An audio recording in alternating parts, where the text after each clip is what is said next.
Wito huo umetolewa wakati wa kufungwa kwa jukwaa la 4 la ushirika mkoa wa Mbeya lililowakutanisha wadau wa vyama vya ushirika wa akiba na mikopo SACCOS pamoja na vyama vya ushirika wa mazao kwa lengo la kujadili fursa, changamoto na mikakati ya kuimarisha sekta hiyo. Akifunga jukwaa hilo kwa niaba ya mtendaji mkuu wa vyama vya ushirika nchini, mkurugenzi wa utawala rasilimali watu wa Tume ya Maendeleo ya Ushirika Tanzania, Miriam Mbaga, amesema ni muhimu kwa bodi za vyama vya ushirika kuweka mifumo madhubuti ya kupima utendaji wa wataalamu ili kuhakikisha malengo ya taasisi yanafikiwa kwa ufanisi. Kufanya tathmini ya upatikanaji wa wataalamu, je, unaendana na ufanisi kwenye vyama, ikiwepo kuondoka kwa hoja au kupungua kwa hoja. Ili waajiri kwenye vyama vya ushirika wapimeni kwa matokeo hayo, lakini sikilizeni ushauri ambao wanawapa. Ushauri ambao watakuwa wanawapa hao wakaguzi wa ndani ni kwa lengo la kuboresha vyama vyetu vya ushirika. Anapokuja kwa ASCO akute kazi barabara ilishasafishwa.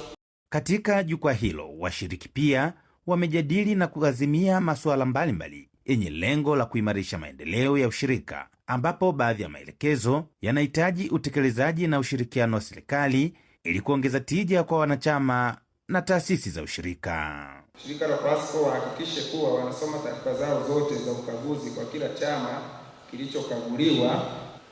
Hoja nyingine ilikuwa ni mifugo au ng'ombe, hususani ng'ombe kuharibu miundombinu ya skimu za umwagiliaji na mazao ya wakulima, hususani skimu ya Kapunga Smallholders na skimu zingine wilayani Mbalali, ambapo azimio ni serikali isaidie kudhibiti mifugo hususani ng'ombe katika maeneo ya skimu za umwagiliaji wilayani Mbalali. Akizungumzia maazimio hayo, katibu tawala msaidizi mkoa wa Mbeya anayeshughulikia uchumi na uzalishaji Saidi Madito amesema serikali itaendelea kushirikiana na wadau wa ushirika kuhakikisha changamoto zilizobainishwa zinapatiwa ufumbuzi kwa wakati na mazingira bora ya ukuaji wa sekta hiyo yanaendelea kuimarishwa.